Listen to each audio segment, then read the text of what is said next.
Deixa eu te contar um segredo que a maioria dos coaches ou produtores de conteúdo, pessoas que falam sobre comunicação, seja na vida pessoal, seja na vida profissional, não vão te contar, até porque a maioria deles não sabe disso. Você está numa guerra desde que você nasceu. É uma guerra que você não escolheu, tá nela. Você é a milésima, sei lá qual geração que está lutando essa guerra.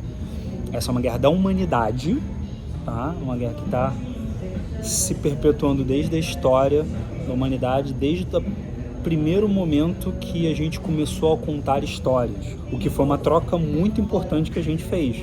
A partir do momento que o ser humano começou a contar histórias, nós nos separamos, o ser humano Homo sapiens sapiens, de todos os outros homos, de todas as outras espécies.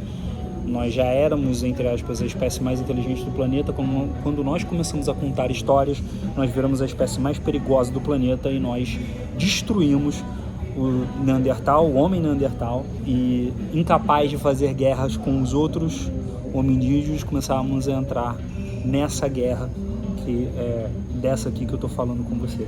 E essa é uma guerra contra a insegurança. Quando eu falo em timidez, muitas vezes, aqui no canal, em outros lugares, na verdade é muito sobre insegurança que eu estou falando. E a insegurança é o único teste, a única guerra de verdade que você vai lutar na sua vida. Você não está sendo testado por quanto dinheiro você tem, você não está sendo testado pelos seus relacionamentos, você não está sendo testado pelas coisas que você constrói, pelas coisas que você conquista, nem pelo legado que você deixa no mundo, tá? Nenhuma dessas coisas vai te trazer real, plena, completa e indefinidamente duradoura, independente estabilidade emocional. A única coisa que vai te trazer perto disso é você aprender a lidar com, a redirecionar, a silenciar ou a eliminar a sua insegurança. Então são 4 coisas que você pode fazer com ela. Você pode lidar com a sua insegurança, você pode redirecionar a sua insegurança para alguma outra coisa produtiva, você pode silenciar a sua insegurança, ela vai continuar lá, mas você consegue operar com ela no silencioso ou você consegue eliminá-la totalmente. Essa é a única guerra que você vai lutar na sua vida. Esse é o único teste que você vai enfrentar na sua vida. Muito provavelmente, você mora no Brasil, você não vai lutar numa guerra, tá? Numa guerra real, a menos que você dê uma de maluco e vá lutar na guerra da Ucrânia contra a Rússia porque você é doido, porque você é trouxa, porque você é otário. Desculpa, o único... Tem que ser uma pessoa muito insegura de si mesmo e da própria masculinidade para resolver lutar uma guerra de outros países. Mas tem gente maluca o suficiente para isso. Por que eu tô falando isso? A insegurança é o único verdadeiro teste do homem e da mulher também, mas eu preciso pesquisar mais para fazer um vídeo especificamente sobre a insegurança feminina, mas aqui a gente vai falar sobre a insegurança masculina. A insegurança, ela não vai calar a boca quando você fizer dinheiro pra caralho, quando você transar pra caralho, quando você tiver uma namorada maravilhosa, siliconada, linda, incrível, quando você tiver uma namorada que seja sensacional, que seja companheira, que seja parceira, a insegurança não vai silenciar, não vai calar a boca sozinha, nem quando você estiver vivendo os seus maiores sonhos. Eu falo isso por experiência própria. Em 2020, enquanto o mundo estava de cabeça para baixo, eu estava vivendo o sonho da minha vida. Eu tinha uma namorada maravilhosa, eu estava morando com essa namorada maravilhosa, que foi o relacionamento mais saudável que eu tive na minha vida. Eu estava morando a meia quadra da praia, não era nem uma quadra da praia. Era oficialmente, eu morava a uma quadra da praia porque eu morava na quadra de dentro, mas o prédio onde eu morava, a porta dos fundos dava pra praia. E qual era a praia? Era a praia de Copacabana. A praia mais famosa, literal melhor praia do mundo. A praia para onde os artistas de cinema de Hollywood vão para passar o Réveillon. E eu morava lá. E eu estava morando lá com quarentena, com pandemia, saindo, pegando meu short, pegando meu chinelo, dando 10 passos até a praia, e a praia estava particular para mim. Porque tinha no máximo 5 pessoas na praia inteira. E nem assim, a insegurança calou a boca. Na verdade, a insegurança que eu senti naquela época destruiu o meu relacionamento, me expulsou daquele lugar onde eu estava e acabou com as 2 empresas que eu estava, uma que eu já tinha, acabou com a minha participação numa empresa que era o sonho da minha vida e eliminou a empresa que eu estava começando em segundo plano. Porque muitas vezes não, quase todas as vezes, o homem, quando ele é criado para performar. Isso é uma coisa que é muito difícil da gente abordar de uma forma séria, porque, principalmente hoje em dia, é muito fácil falar que é tudo mais fácil para o homem. E comparado com as mulheres. O mundo é um mundo muito machista, e as mulheres sempre acabam sofrendo as piores consequências dos papéis de gênero. Eu não gosto nem de chamar isso de machismo, porque dá a entender que prejudica só as mulheres e beneficia só os homens. E, na verdade, as mulheres são, sim, as maiores vítimas dos papéis de gênero, mas os homens são, na maioria das vezes, as primeiras. Por isso, as mulheres sofrem muito mais, porque o que a gente sofre é multiplicado por 5 dentro da nossa cabeça e sendo manipulado e influenciado pelas nossas próprias inseguranças, e o fato de a gente não fazer terapia e o fato da gente tentar resolver o buraco emocional com mais sexo, mais dinheiro, mais conquistas, mais comparação com as outras pessoas, mais tentar ser o cara fodão, mais tentar ser o farmador de aura, mais tentar ser melhor do que os outros, e isso acaba multiplicando tudo que a gente sofre uma vez, a mulher sofre 5, 10, 15, 19 vezes. Então, por isso que você precisa trabalhar primeiro a tua insegurança e cuidar primeiro da tua vida, do teu bem-estar, da tua saúde mental e da tua felicidade e da tua independência emocional, que foi por isso que eu abordei o tema de independência emocional alguns vídeos atrás. Agora pega essa nuance. Como eu falei antes, 4 coisas que você pode fazer. Você pode aprender a viver com a sua insegurança. É o pior dos casos, mas ainda melhor do que botar ela debaixo do tapete e fingir que ela não está existindo. Como é que você aprende a conviver com a sua insegurança? Você fala abertamente dela. Você fala abertamente das coisas que não estão te fazendo confortável. Você fala abertamente do que não te deixa seguro, do que te deixa inseguro, do que é desconfortável para você, do que você não gosta. Você aprende a dizer não para as pessoas, mas mais do que isso, você aprende a se vulnerabilizar perante as pessoas.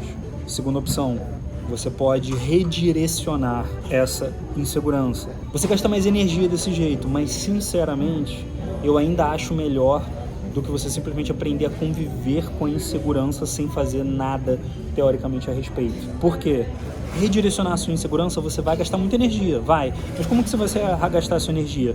Você vai pegar e você vai violentamente, mas não violentamente no sentido de agressivamente, de ser violento com as outras pessoas, mas você vai pegar a energia que você está sentindo de insegurança e você vai botar 3 vezes mais energia para compensar essa insegurança com segurança, felicidade, carinho, atenção, beleza.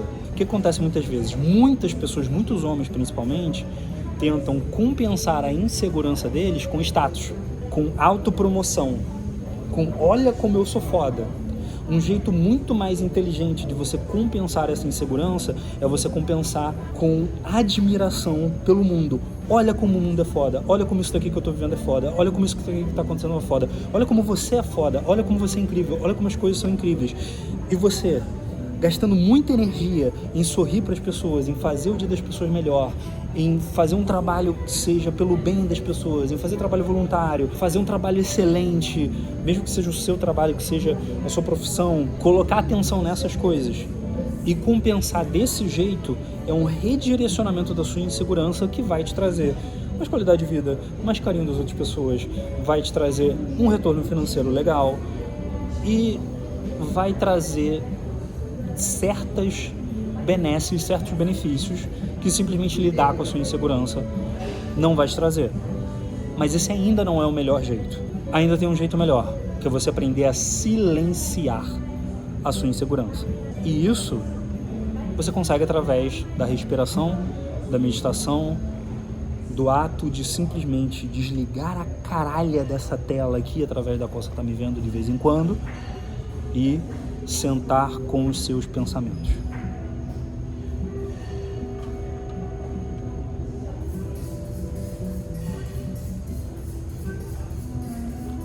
E ficar literalmente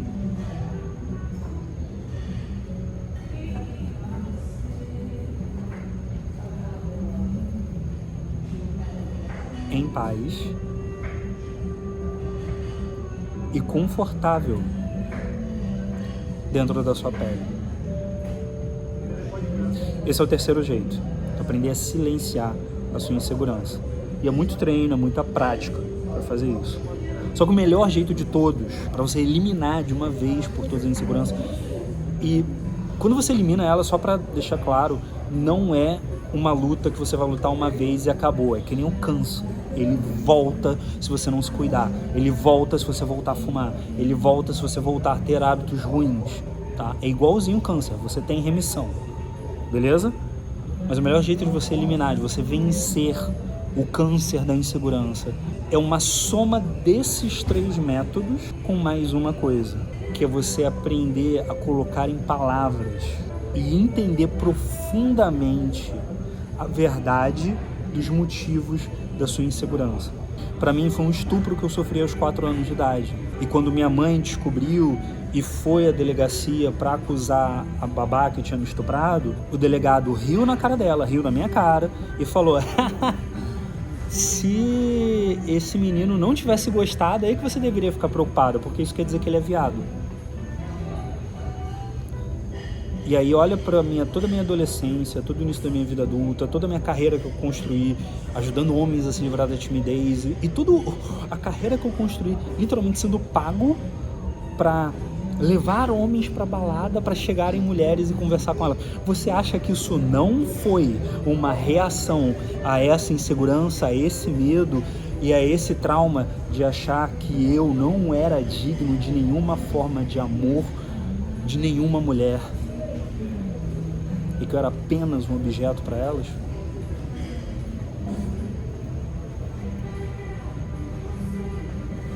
Esse foi o processo que precisou ser feito para mim. Qual é o processo para você? Eu não sei. Muito provavelmente ele vai envolver fazer terapia, procurar um psicólogo especializado, procure um psicólogo, procure uma psicóloga, faça uma terapia. Não é caro. Em muitos casos, na maioria dos casos, é mais barato do que as garotas de programa que você anda contratando. Com certeza é mais barato do que a porra do 5º jogo de PlayStation 5 que você comprou esse mês. Eu aposto que é muito mais caro do que o quanto você está gastando de bebida todo mês. Eu aposto que é muito mais barato do que quanto você está gastando de bebida, de droga, de cigarro, de puta ou qualquer coisa que você esteja usando para fugir da realidade. Busca tratamento, busca terapia, busca um acompanhamento, escreve sobre o que você sente, fala sobre o que você sente, fala sobre o que você sente com pessoas em que você possa confiar. Se você ficar com medo de falar sobre isso com a sua namorada, com a sua esposa, com a sua família, fala com uma pessoa que é paga para isso, literalmente treinada para fazer isso. Mas fala sobre isso, escreve sobre isso, fala sobre isso com você mesmo, reflete sobre isso, pensa sobre isso, coloca na ponta do lápis, bota isso para fora, porque isso não te pertence. E enquanto você ficar guardando essas linguagens e esses traumas que você leva da sua infância, da sua adolescência, que todo mundo leva alguma forma de trauma. Eu fui estuprado aos 4 anos de idade, pode não ter sido o seu caso, pode ter sido outra coisa que tenha acontecido com você, mas todo mundo leva uma forma de sofrimento, dos pais, dos avós, dos bisavós, porque é contra isso que a gente tem lutado a nossa vida inteira, principalmente aqui no Brasil. Ah, não, mas eu nunca passei por isso. 80%. Foi um estudo que saiu recentemente, não sei os dados exatos, eu vou colocar aqui em algum lugar o link para o estudo, mas parece que 80% do mapa genético do Brasil é de pais europeus e mães negras e indígenas. Quem são essas mães negras? São mães escravizadas, obrigadas a se casar com... Não se casar, né? Obrigadas a servir da forma exatamente como você está pensando os senhores de engenho. Essas mulheres indígenas capturadas, obrigadas a servir exatamente como você está pensando esses senhores de engenho. O Brasil é uma nação estuprada. O Brasil é um país de estuprados. Está no seu código genético. Está no seu código genético o trauma. Então, qualquer que seja o trauma que você tenha passado, vai cuidar dele. Vai cuidar do teu emocional. Vai cuidar da tua insegurança. todo o resto, eu prometo pra você, vai ficar absurdamente mais fácil depois disso. Eu sou o João Vitor da Nave Filmes e eu te vejo no próximo vídeo. Muito obrigado.